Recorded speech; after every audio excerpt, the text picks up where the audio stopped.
Alright guys, welcome back to part 2 of building the chicken coop. Let's see here. Here's where we are so far. I just got this piece right here cut out. I am having to make some repairs to it because of the measurement. I had to cut literally right on the 2x4s and the little wedge that they put in here. So if you look at how they design these pallets, let me lift this up so I can show you.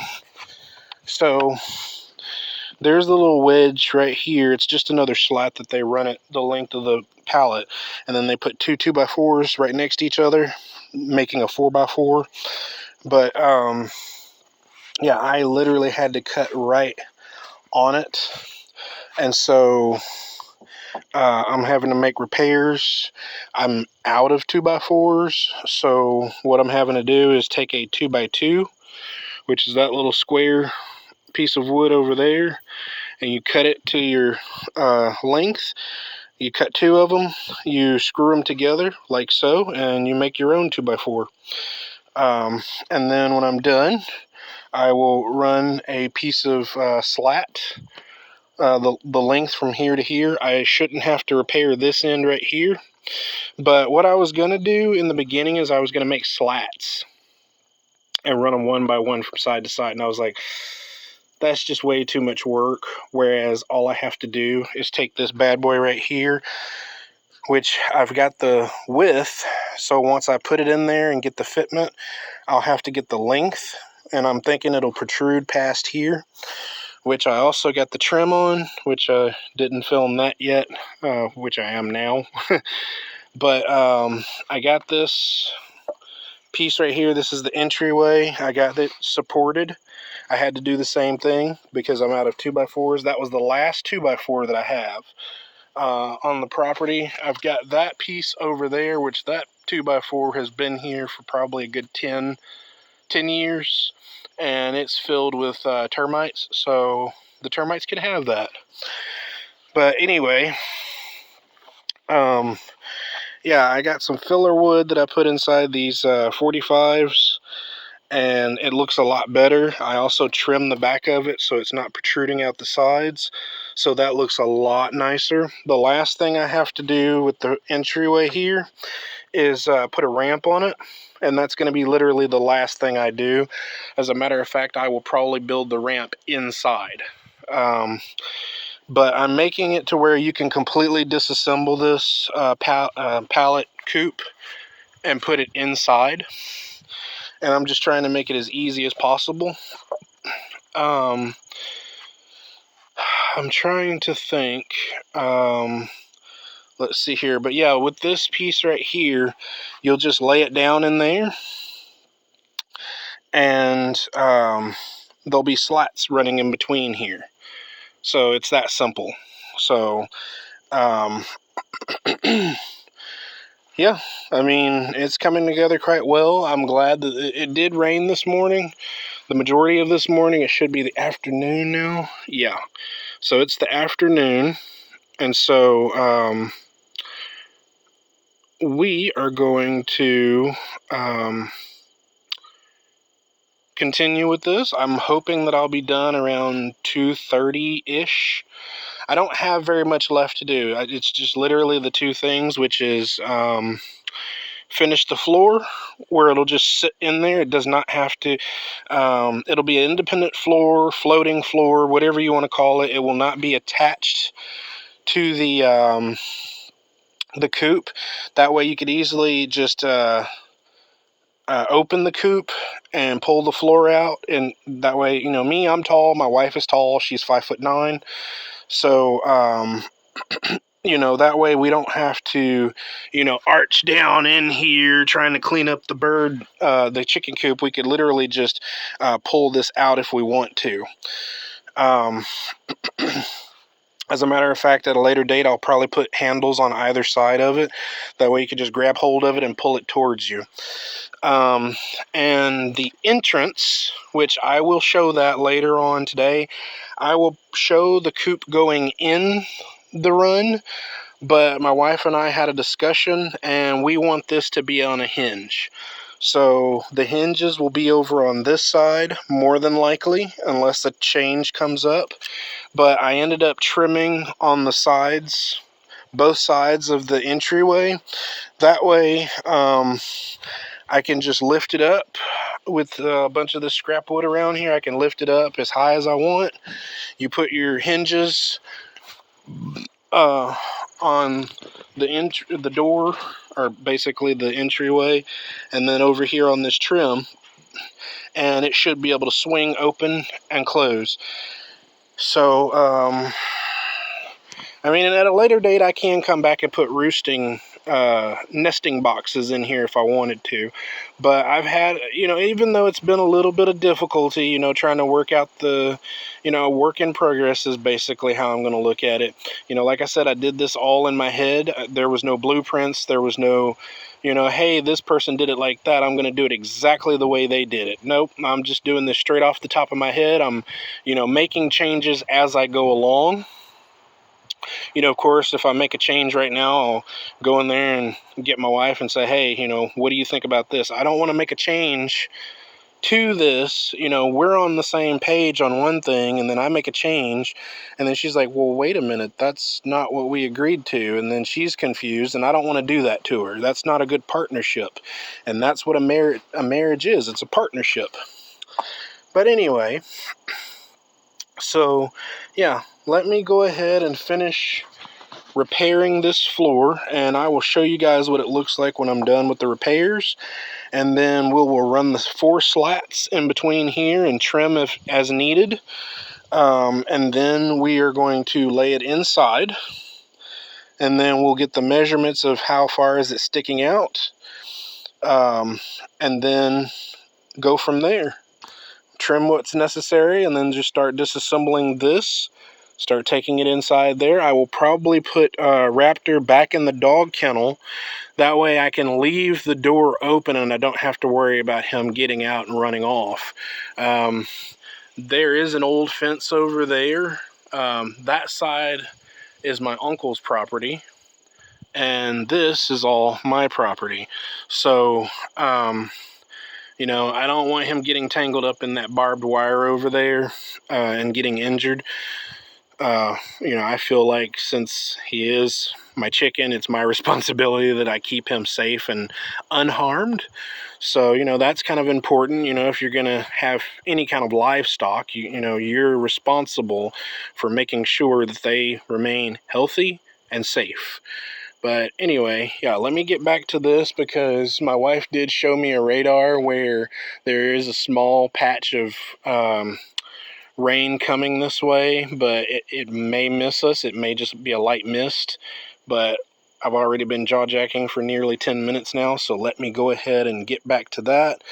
I'll bring you guys back, show you the progress I've made, and then we'll continue from there. All right, be right back.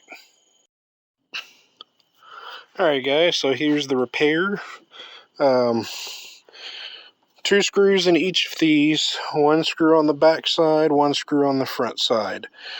And that's what I did for this. I thought I had to run a spacer, but it's actually right here, so I didn't need to do that. I am thinking that I'm going to have to cut this piece off, and it's only if it interferes. Yeah, I am going to have to cut that off. There is no maybe cutting it. I do have to cut that, as you can see. So let me go ahead and get that taken care of, and I'll be right back. All right, here we go. I just took my Sawzall with a little short wood blade on it. It ain't pretty, but it's cut flushish. I mean, you got this little sliver right here. That's the difference in where I was cutting it with the circular saw and where I was cutting it with the reciprocating saw. I have a bad habit of saying skill saw and Sawzall because that's what we call them at work. But anyway, yep, now I'm just gonna see how easy this fits in here and then what has to be cut off. I'll be right back. Alright, so as you can see, I've got to cut literally right behind this slat right here. So I'll cut right behind it. Looks like the same.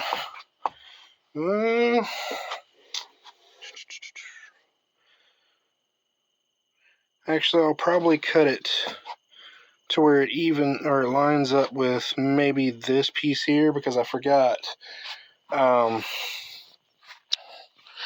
this needs to go in there. So what I'll do is I'll just do something simple like this. I will measure the thickness of this, which I believe is 6 inches. So yeah, we'll just call it 6 inches, because it doesn't need to be a tight fit. It needs to have a little bit of give to it.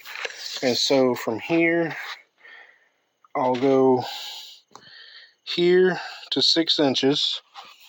So let's do this right here. So 6 inches back. So I was really hoping it'd be easy on me, but it looks like I have another difficult cut where I have to cut into the actual slat. I hate having to do that, but yeah, I'll go ahead and do it like this. Let's see here. So that 6 inches is sitting right there. Hold on just a minute. Let me mark it. Mark it with my pen here. Oh boy. Oh, I'm not right-handed. Let me go ahead and there we go. And then let's do the same on the other side. Let's see here. There's the 6 inches. That's what she said. Sorry, I couldn't resist. Alright, so we've got the mark here, and then we've also got the mark here. So what I'm going to do is, once I cut these off, I'm going to I'm going to cut that and then put the other slats up on here. I was hoping that this wouldn't be open, but what I'll probably end up doing, as you can see, I've got a piece here and a piece back there, and I've got the same on this side. It's just a little bit higher. It's not flush with it like it is over here, but I'll probably put a piece of trim in there just to keep stuff from coming out.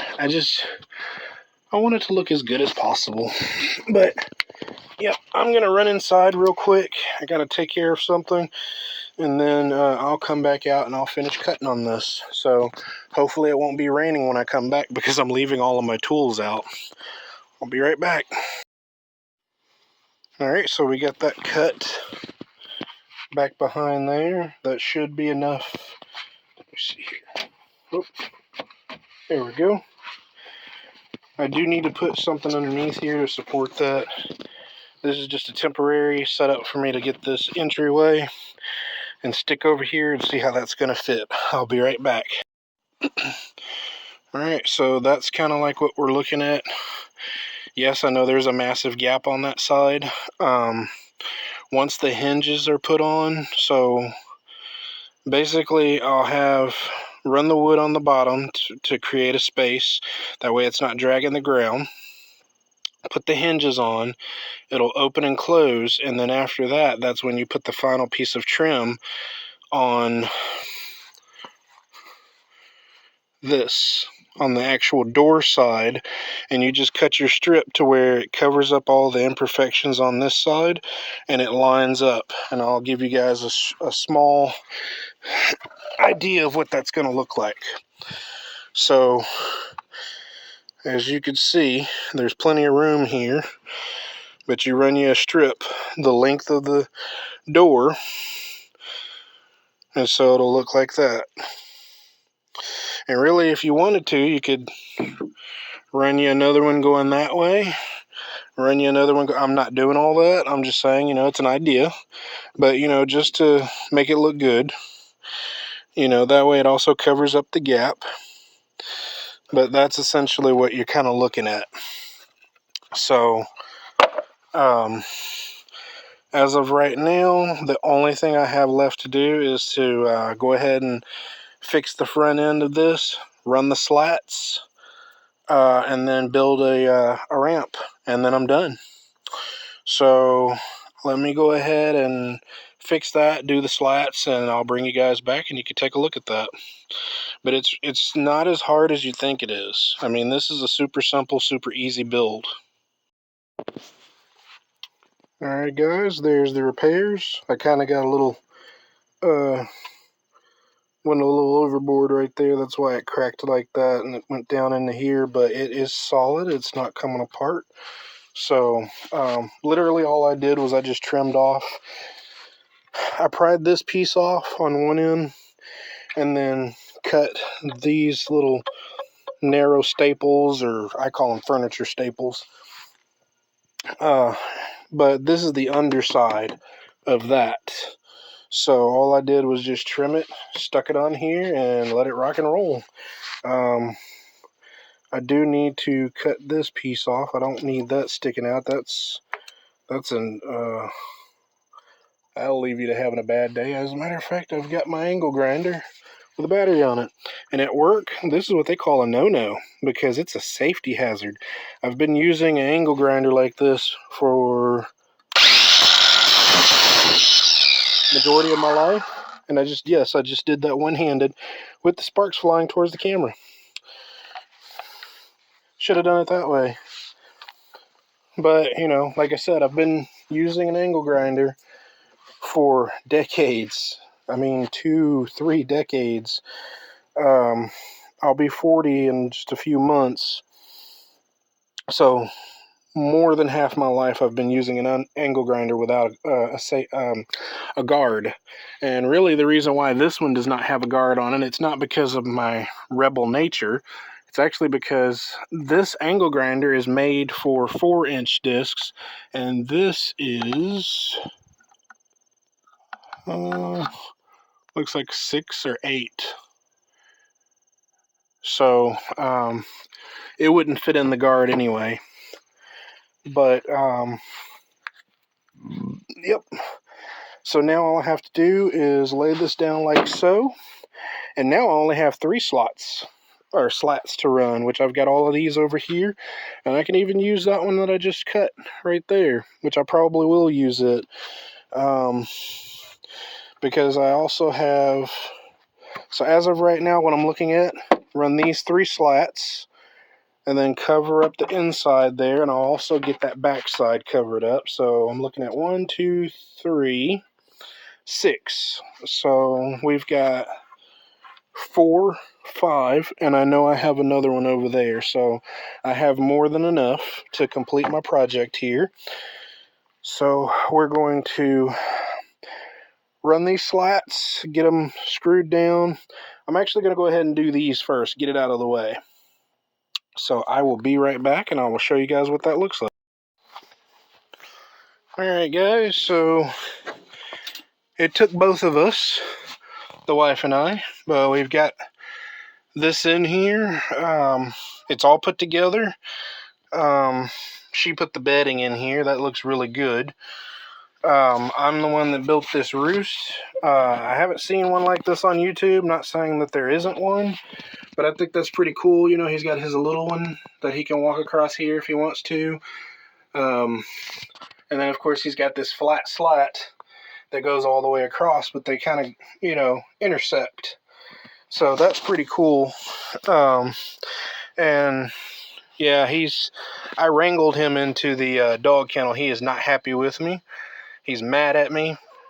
Like I said, he was just minding his own business, and then I burst up in here like I own the place and sent him running inside the dog kennel.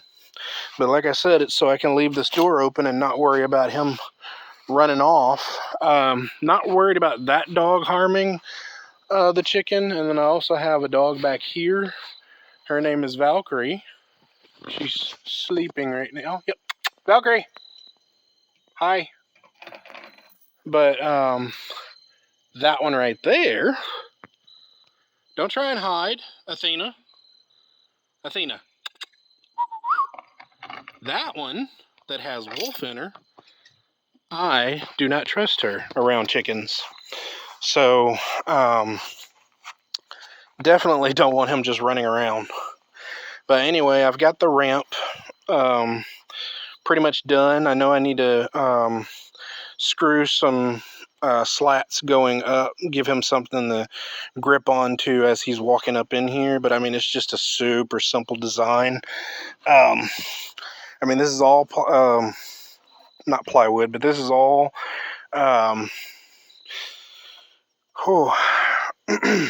this is all pallet wood and just some 2-inch screws, and then I took my angle grinder, and when it came through I just took it out. But you know, this is the anchoring portion, so you stick it on there through there and it stays on. So I'm just going to put 3 little slats on here, give them a way to walk in here, and I'll be done. I just need to take that in there, and then we'll be having to go into town and get some hinges to put this entryway onto. That way it can open and close. But other than that, it's done deal. Alright guys, so I'll probably just make a short showing it being done, so be on the watch for that. But as always, thanks for watching. Later, Gators. He was a banker down in Georgia, wore a tie every day, but the city of life got heavy and the music led the way. Packed up his old guitar, left the high-rise behind. Now he's playing bars in Nashville, looking for a sign. They're chasing country dreams down the dirt road tracks, leaving all they know, never